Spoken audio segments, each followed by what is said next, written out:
السلام علیکم ورحمۃ اللہ تعالی وبرکاتہ۔ نحمده ونصلي ونسلم على رسوله الكريم، اما بعد فاعوذ باللہ من الشیطان الرجیم، بسم اللہ الرحمن الرحیم۔ ان اللہ وملائکتہ یصلون علی النبی یا ایھا الذین آمنوا صلوا علیہ وسلموا تسلیما۔ اللهم صل على سيدنا ومولانا محمد معدن الجود والكرم وآله الكرام وابنه الكريم وبارك وسلم صلاة وسلاما عليك يا رسول الله صلی اللہ تعالی علیہ وسلم۔ عزیزان ملت اسلامیہ، الحمدللہ آج سے سورہ فاتحہ کی تفسیر کی ابتدا ہو رہی ہے، لیکن جب ہم قرآن مجید کی تلاوت شروع کرتے ہیں تو سب سے پہلے تعوذ اور تسمیہ پڑھتے ہیں۔ تعوذ کا مطلب ہوتا ہے اعوذ باللہ من الشیطان الرجیم، اور تسمیہ کا مطلب ہوتا ہے بسم اللہ الرحمن الرحیم۔ یہ نام بھی آپ یاد رکھیں کہ اعوذ باللہ کو تعوذ کہا جاتا ہے اور بسم اللہ کو تسمیہ کہا جاتا ہے۔ یہ جب بھی اب یہ لفظ آئے گا اور بار بار آئے گا تو ہمیں سمجھ جانا ہے کہ تعوذ سے اعوذ باللہ مراد ہے اور تسمیہ سے بسم اللہ مراد ہے۔ تو سب سے پہلے اعوذ باللہ من الشیطان الرجیم کی تفصیل بیان کریں گے، اس کے تعلق سے معلومات اور جانکاری دیں گے کہ اعوذ باللہ من الشیطان الرجیم کا مطلب کیا ہوتا ہے، اور اس سے ہم تلاوت کی شروعات کیوں کرتے ہیں، یہ شروع میں کیوں پڑھا جاتا ہے، اور اس کی تفسیر کیا ہے، اس کے فائدے کیا ہیں، اور اس کے بارے میں کچھ ضروری مسائل بھی بیان کریں گے۔ سب سے پہلے ہم اعوذ باللہ من الشیطان الرجیم کا ترجمہ سنتے ہیں۔ اس کا ترجمہ ہوتا ہے کہ میں نکالے ہوئے شیطان سے اللہ کی پناہ چاہتا ہوں، یعنی ہانکے ہوئے شیطان، وہ شیطان جس کو اللہ کی بارگاہ سے ہانک دیا گیا تھا، اللہ کی بارگاہ سے نکال دیا گیا تھا، وہ حالانکہ رہتا تھا فرشتوں کے ساتھ، لیکن اللہ تبارک و تعالیٰ کے حکم کی نافرمانی کرنے کی وجہ سے، اللہ کا حکم نہ ماننے کی وجہ سے، اور حضرت آدم علیہ السلام کو جو سجدہ کرنے کا فرشتوں کو حکم ہوا تھا، سجدہ نہ کرنے کی وجہ سے، تکبر کرنے کی بنا پر اس کو اللہ کی بارگاہ سے نکال دیا گیا، وہ مردود بارگاہ الہی ہو گیا۔ اس وجہ سے یہاں پر اس کے لیے جو صفت لائی گئی وہ ہے رجیم۔ رجیم کا مطلب یہ ہوتا ہے جس کو ہانک دیا گیا۔ ابھی اس کی اور تفصیل انشاءاللہ آگے بیان کریں گے۔ تو اسی لیے ترجمہ کیا گیا کہ میں شیطان سے، نکالے ہوئے شیطان سے، ہانکے ہوئے شیطان سے اللہ کی پناہ مانگتا ہوں۔ تو کبھی کوئی ایسا موقع آ جائے کہ جہاں پر ہمیں شیطان کے وسوسوں کا ڈر اور خوف ہو، شیطان کے مکر و فریب میں، اس کے دھوکے میں مبتلا ہو جانے کا خوف ہو، تو وہاں پر ہمیں اعوذ باللہ من الشیطان الرجیم پڑھ لینا چاہیے۔ تو اس کا فائدہ یہ ہوگا کہ ہم شیطان کے مکر و فریب سے، اس کے وسوسوں سے بچ جائیں گے انشاءاللہ تبارک و تعالی۔ تو پہلی بحث کہ اس کو ہم تلاوت کے شروع میں کیوں پڑھتے ہیں، اعوذ باللہ کو پڑھنے، تلاوت شروع کرنے سے پہلے اس کے پڑھنے کی وجہ کیا ہے؟ تو اللہ تبارک و تعالیٰ قرآن مجید میں ارشاد فرماتا ہے فَإِذَا قَرَأْتَ الْقُرْآنَ فَاسْتَعِذْ بِاللَّهِ مِنَ الشَّيْطَانِ الرَّجِيمِ۔ ترجمہ ہے کہ جب تم قرآن پڑھنے لگو، یعنی جب تم قرآن کی تلاوت کا ارادہ کرو تو نکالے ہوئے شیطان سے اللہ کی پناہ لو۔ اب حکم آ گیا، اللہ تبارک و تعالیٰ نے خود قرآن مجید کے اندر حکم دیا کہ جب تم قرآن کی تلاوت کرنے کا ارادہ کرو تو اعوذ باللہ من الشیطان الرجیم پڑھ لیا کرو۔ اس کا سیدھا مطلب یہ نکلتا ہے۔ تو معلوم ہوا کہ قرآن پڑھتے وقت اعوذ باللہ پڑھنا یہ اللہ تعالیٰ کا حکم ہے، اسی حکم پر عمل کرتے ہوئے ہم تلاوت شروع کرنے سے پہلے اعوذ باللہ پڑھتے ہیں۔ نمبر 2،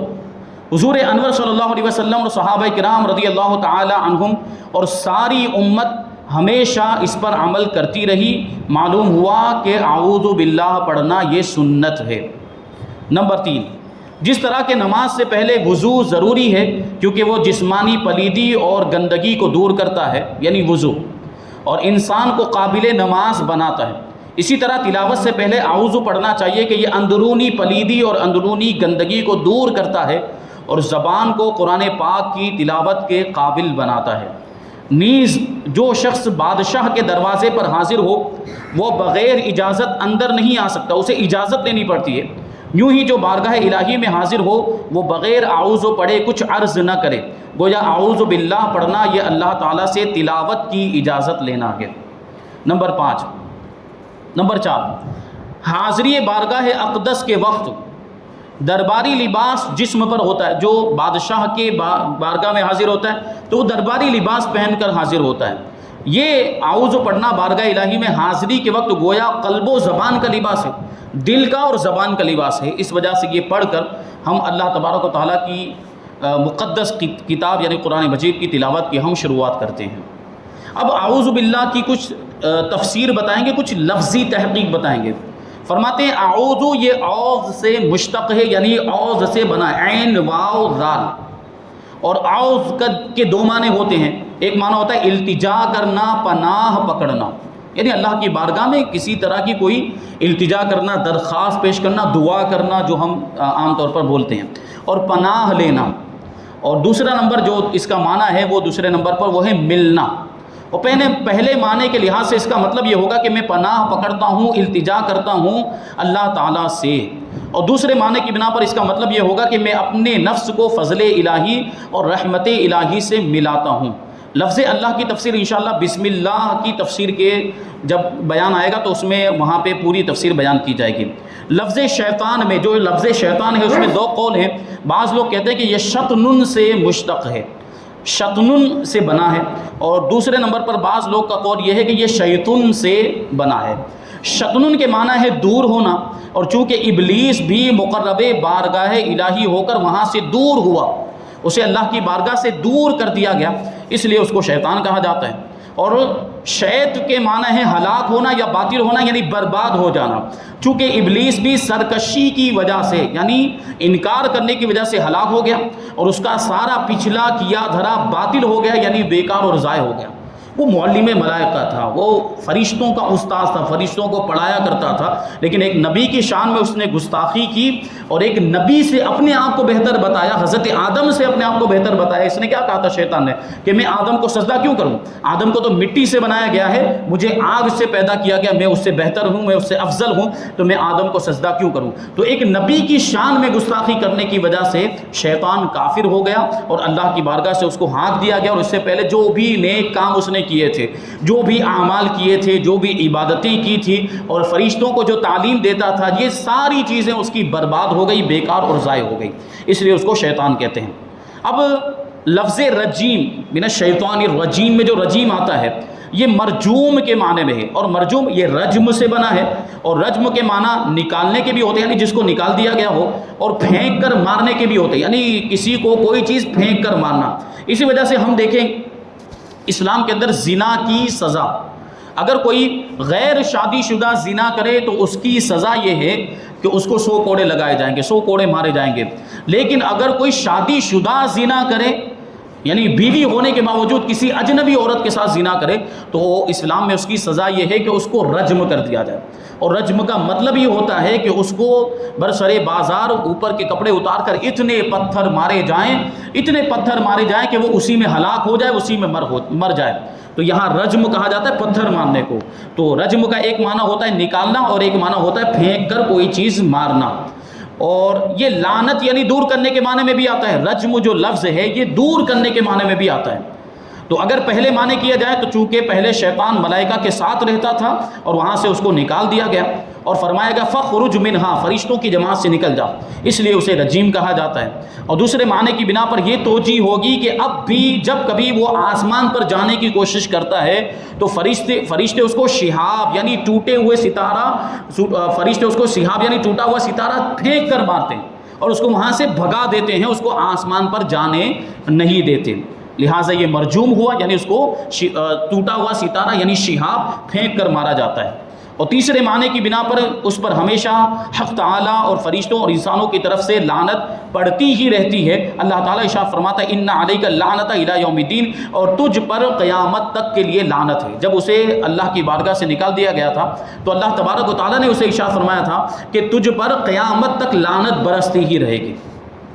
عالمانہ تفسیر اس کی یہ ہوگی کہ دنیاوی اور دینی آفتیں بے انتہا ہیں، اور ہماری طاقت اور قدرت ان کو دور نہیں کر سکتی، یعنی ہمارے اندر یہ طاقت نہیں ہے کہ ہم مصیبتوں کو خود ہی دور کر دیں، ہم آنے والی آفتوں کو خود ہی دور کر دیں، پریشانیوں کو خود ہی حل کر لیں، کیونکہ ہم کمزور ہیں۔ اور جب کمزور شخص کسی بڑی مصیبت میں پھنس جائے تو اس کو ضروری ہوتا ہے کہ وہ کسی قوت والے یعنی طاقت والے کی پناہ لے اور اس کی امان میں آ جائے. اور جتنی بڑی آفت ہو، جتنی بڑی مصیبت ہو، اتنی ہی بڑی قوی ذات کے ساتھ پناہ لینا ضروری ہوتا ہے. معمولی دشمنوں کو دفاع کرنے کے لیے تھانے دار یا پولیس کی پناہ کافی ہوتی ہے، اور بڑی مصیبت دفاع کرنے کے لیے کپتان پولیس یا ڈپٹی کمشنر، وائسرائے اور گورنر، بلکہ بعض صورتوں میں بادشاہ کی پناہ لینا بھی ضروری ہو جاتا ہے، کیونکہ شیطان نہایت ہی قوی اور طاقتور دشمن ہے، اور اس کے مکر و فریب اور دھوکے غیر متناہی بے انتہا ہیں. اتنے بڑے دشمن اور اتنی مصیبتوں سے بچنے کے لیے اس ذات کی پناہ لینا ضروری ہے جو قادر مطلق ہے، اور وہ حی و قیوم یعنی خود بھی زندہ ہے اور ساری کائنات کو زندہ رکھنے والا ہے. اس لیے انسان سے کہلوایا گیا کہ اے بندے یہ کہہ کر تو میری پناہ میں آ اور کہہ اعوذ باللہ من الشیطان الرجیم. پھر پر لطف بات یہ ہے کہ یہاں یہ نہ کہا گیا کہ شیطان کے کس دھوکے سے پناہ مانگتا ہوں، جس میں اشارہ اس جانب ہے کہ اس کے سارے وسوسوں اور خباثتوں سے پناہ مانگتا ہوں، کیونکہ مطلق یہاں پہ کہا جا رہا ہے کہ شیطان ہی سے پناہ مانگتا ہوں. وہ شیطان کے جو بھی وسوسے ہوں، شیطان کے جو بھی مکر و فریب، اس کے جو بھی دھوکے ہوں، سارے دھوکوں سے یہاں پر پناہ مانگنے کی تعلیم دی جا رہی ہے. تو گویا برے عقائد سے اللہ کی پناہ، برے اعمال سے اللہ کی پناہ، اچھے کام سے باز رہنے سے اللہ کی پناہ، اندرونی اور بیرونی رکاوٹوں سے اللہ کی پناہ، غرض جو چیز اللہ سے روکنے والی ہے اس سے اللہ کی پناہ. اب اس کی صوفیانہ تفسیر یہ ہوتی کہ جو چیز بھی سرکش ہو، یعنی جو چیز بھی بری ہو اور ہم کو ذکر الہی سے روکے، وہ شیطان ہے. یعنی ایک تو ابلیس کو شیطان کہا جاتا ہے، لیکن اس کے علاوہ جو بھی چیزیں اللہ کے ذکر سے روکنے والی ہے، نیک کاموں سے روکنے والی ہے، اللہ سے غافل کرنے والی ہیں، ان سب چیزوں کو بھی شیطان کہا گیا. کیونکہ شیطان کا کام کیا ہے؟ شیطان کا کام ہے اللہ سے دور کر دینا، اللہ کی عبادت سے دور کر دینا، نیک کاموں سے دور کرنا، گناہوں میں مبتلا کر دینا، کفر و شرک میں مبتلا کر دینا. تو اب دنیا کی کوئی بھی چیز اگر یہ کام کرتی ہے، دنیا کی کوئی بھی چیز شیطان ابلیس کے علاوہ اگر یہ کام کرتی یعنی خدا سے دور کرتی ہے، اب چاہے وہ انسانوں میں ہو یا جنات میں ہو یا کوئی جانور ہو، چوپایا ہو، اگر وہ ہمیں اللہ کی یاد سے غافل کر رہا ہے تو اسے بھی شیطان کہا جائے گا. وہی فرماتے خواہ وہ جن ہو یا انسان ہو، کوئی چوپایا ہو یا موذی جانور ہو، تکلیف پہنچانے والا جانور ہو، خواہ ہمارا نفس ہو یا جسمانی اور نفسانی عوارض ہو یا کوئی دنیاوی کام، ہر چیز جو اللہ کے ذکر سے غافل کرے وہ شیطان. کیونکہ بعض اوقات انسانوں میں بھی کچھ ایسے ہوتے ہیں، بری صحبت اگر ہم اختیار کر لیں، برے لوگوں کے ساتھ رہنے سہنے لگ جائیں تو وہ ہمیں گناہوں پر ابھارتے ہیں. جیسے برے دوست اگر ہوتے ہیں تو برے دوستوں کا معاملہ کیسا ہوتا ہے کہ وہ مل جل کر گناہوں کے کام کرتے ہیں، اور اگر کوئی ان میں سے کوئی ایک فرد ان کے حلقے میں سے، ان کے سرکل میں سے اگر وہ گناہ کرنے کے لیے ان کے ساتھ شامل نہیں ہوتا تو اس کو وہ آڑ دلاتے ہیں اور اس سے جو ہے کہ شرمندہ کرتے ہیں کہ تو ہمارے ساتھ رہنے کے لائق نہیں، کہ ہم جو کام کرتے ہیں اس میں تو شریک نہیں ہوتا، یعنی گناہوں کے کام میں شریک نہیں ہوتا. اس طرح ہم دیکھتے ہیں جیسے مثال کے طور پر دوست یار جو ہیں وہ مل جل کر فلم دیکھنے کے لیے جاتے ہیں، تو اگر ان میں سے کوئی ایک دوست منع کرتا ہے کہ مجھے نہیں دیکھنا ہے، مجھے فلم نہیں دیکھنی ہے، مجھے پکچر نہیں دیکھنی، تو دوسرے دوست اس کو ابھارتے ہیں تو ہمارے ساتھ رہنے کے لائق نہیں ہے، تو ہمارے ساتھ اس طرح کے کاموں میں شریک نہیں ہوتا، ہم جہاں جاتے وہاں پر آتا نہیں ہے. تو یہ گناہوں پر ابھارنے والے دوست ہوئے. تو گویا کہ ایسے دوست بھی شیطان ہیں، کیونکہ شیطان والا کام یہی کر رہے ہیں، شیطان گناہوں پر ابھارتا ہے، اب یہی گناہوں کی طرف لے جا رہے ہیں یہ دوست. تو ایسے لوگوں کی دوستی اختیار نہیں کرنی چاہیے جو ہمیں گناہوں کی طرف لے جاتے ہیں، بلکہ ایسے لوگوں کی دوستی اختیار کرنی چاہیے جو ہمیں نیکیوں کی طرف لے جائیں اور گناہوں سے بچائے. ایسے لوگ حقیقی دوست ہوتے ہیں، اور ایسے ہی حقیقی خیر خواہ اور ہمارے ہمدرد ہیں. اور جو ہمیں گناہوں کی طرف لے جائیں وہ ہمارے دوست نہیں بلکہ وہ ہمارے دشمن ہیں، ان کو تو شیطان کہا جا رہا ہے. جو لوگوں کو گناہوں پر ابھارتے ہیں، لوگوں سے گناہ کرواتے ہیں، وہ انسانوں میں شیطان ہے. اسی طرح اگر کوئی چوپایا جانور بھی ہمیں اللہ کی یاد سے غافل کر دے، یا کوئی دنیاوی کام، جیسے ہم کمانے کے اندر اتنے مصروف ہو گئے اور اہل و عیال کا اتنا ہمیں خیال آ گیا، اتنی فکر لاحق ہو گئی کہ بال بچوں کو کیسے پالوں گا، بال بچوں کی تربیت کیسے کروں گا، وغیرہ وغیرہ، اور اتنا جو ہے کہ دکان میں مطلب مصروف ہو گئے کہ اب عبادت سے غافل ہو گئے، اب نمازیں چھوڑ دے رہا ہے وہ آدمی. تو کیا ایسا کام کرنے کا کوئی فائدہ ہوگا اور ایسے کام میں کوئی برکت ہوگی؟ نماز کو چھوڑ کر، اللہ کی عبادت کو چھوڑ کر اگر آدمی کمانے کے لیے جائے تو ایسے کمانے میں، ایسی روزی میں کوئی برکت نہیں ہوتی. اور یہ کام بھی اب شیطان میں شمار ہوگا، اس کو بھی شیطان کہا جائے گا، کیونکہ اسی کام نے اسے اللہ کی یاد سے غافل کر دیا. تو شیطان صرف ابلیس نہیں بلکہ ہر وہ چیز جو اللہ سے غافل کرے وہ شیطان ہے۔ اس لیے قرآن کریم میں ارشاد فرمائے گا شیاطین الانس والجن، یعنی انسانوں میں جو شیطان ہے اور جنات میں بھی شیطان ہے۔ اور ایک جگہ پہ فرمایا من الجنۃ والناس، یعنی وہ وسواس کے شر سے، خناس کے شر سے جو ہے کہ پناہ مانگی جا رہی ہے۔ اس میں یہ فرمایا گیا کہ وہ جو وسوسہ ڈالنے والا ہے وہ انسانوں میں سے بھی ہو سکتا ہے اور جنات میں سے بھی ہو سکتا ہے۔ ایک دفعہ حضرت عمر رضی اللہ تعالیٰ عنہ کی خدمت میں ایک خچر حاضر کیا گیا۔ جب آپ اس پر سوار ہوئے تو وہ اچھلنے کودنے لگا، اس کو بہت مارا مگر وہ اسی طرح کودتا اور اچھلتا رہا۔ حضرت فاروق اعظم رضی اللہ تعالیٰ عنہ اس پر سے یہ کہہ کر اتر آئے کہ یہ شیطان ہے، یعنی شیطان والا کام کر رہا ہے۔ اس صورت میں الشیطان میں الف لام جنسی ہوگا۔ الف لام جنسی ہوگا کا کیا مطلب؟ من الشیطان میں جو الف لام آیا ہے وہ یہ جنسی ہونے کا کیا مطلب؟ یعنی شیطان کی ساری قسموں کو وہ شامل ہوگا، کیونکہ ابھی یہاں پہ شیطان کی بہت ساری قسمیں بتائی گئی، صرف ابلیس ہی شیطان نہیں بلکہ انسانوں میں بھی شیطان ہوتے ہیں جو برے کام پر ابھارے، جنات میں بھی ہوتے ہیں، یہ نفس بھی شیطان ہے، اور اس طرح جو بھی چیز اللہ کی یاد سے غافل کرے وہ شیطان ہے۔ تو یہاں پہ الف لام جنسی مانے تو ایسی صورت میں یہ الشیطان جو ہے وہ ساری قسموں کو شامل ہو جائے گا، اور مقصود اس کا یہ ہے کہ میں مطلقاً ہر شیطان کے فریب سے اللہ کی پناہ لیتا ہوں۔ اس میں اشارہ اس طرف ہے کہ ہم نہایت کمزور ہیں اور بڑے بڑے قوی طاقتور دشمنوں میں گھرے ہوئے ہیں۔ نفس ہے، شہوت ہے، غصہ، حرص، لالچ، حسد، جلن، ہوس، طمع وغیرہ یہ اندرونی دشمن ہیں جو ہر وقت ہمارے ساتھ رہتے ہیں، اور برے ساتھی دنیاوی ضروریات اور عضو کی غلط خواہش، مثلاً آنکھ سے حرام چیز دیکھنے کی خواہش، کان سے حرام چیز سننے کی خواہش، ہاتھ سے حرام کام کرنے کی خواہش، پیر سے حرام کی طرف جانے کی خواہش، یہ تمام خارجی دشمن ہیں جو انسان کے جسم کے باہر ہوتے ہیں۔ تو یہ خارجی دشمن، تو ایک ضعیف البنیان انسان جس کی بنیاد ایک دم کمزور ہے اور اس کے پیچھے اتنے خطرناک شیطان ہے، اسے اس اپنی بے کسی اور بے بسی کو دیکھ کر انسان عرض کرتا ہے کہ اے اللہ تیری پناہ، یعنی اتنے سارے شیطان ہمارے ارد گرد ہیں اور اتنے سارے مکر و فریب میں ہم گھرے ہوئے ہیں، تو ہمیں اللہ کی پناہ مانگنی چاہیے۔ تو کامل اعوذ یہ ہے کہ بندہ عمل اور قول، یعنی اپنے عمل کے ذریعے بھی، اپنے کام کے ذریعے بھی، اور اپنی زبان کے ذریعے سے بھی، اپنی بات کے ذریعے سے بھی اعوذ کو ادا کرے، یعنی زبان سے اعوذ باللہ پڑھے اور عملی طور پر برے یاروں، برے دوستوں اور شیطانی کاموں سے بچے۔ جو شخص کے زبان سے اعوذ باللہ پڑھا کرے مگر برے آدمیوں اور برے کاموں سے نہ بچے، اس کا اعوذ پڑھنا ناقص اور ادھورا ہوتا ہے۔ کسی مصیبت دینی یا دنیاوی میں نبی یا ولی یا مرشد یا دنیاوی حاکم کی پناہ پکڑنا یہ اعوذ باللہ کے خلاف نہیں۔ دیکھیں اعوذ باللہ کا مطلب کیا ہوا کہ میں اللہ کی پناہ مانگتا ہوں، اللہ کی پناہ چاہتا ہوں۔ یہاں پر کیا مطلب ہوا کہ اللہ کی پناہ لینی چاہیے، اللہ کی پناہ چاہنی چاہیے، لیکن ہم بسا اوقات ایسا ہوتا ہے کہ اللہ کے ولیوں کو پکارتے ہیں، اولیاء کرام کو پکارتے ہیں، ان کی پناہ لیتے ہیں، اور کبھی پیر و مرشد کی پناہ لیتے ہیں، پیر و مرشد کا تصور کرتے ہیں، پیر و مرشد سے ہم درخواست کرتے ہیں، ان سے استغاثہ کرتے ہیں کہ وہ ہمیں شیطان سے بچائیں۔ تو کیا یہ اعوذ باللہ کے خلاف ہو جائے گا؟ تو فرماتے نہیں، یہ اعوذ کے خلاف نہیں، کیونکہ ان کی پناہ حقیقت میں رب کی پناہ ہے، کیونکہ ان کو جو مدد کرنے کا اختیار دیا گیا، اللہ کے ولیوں کو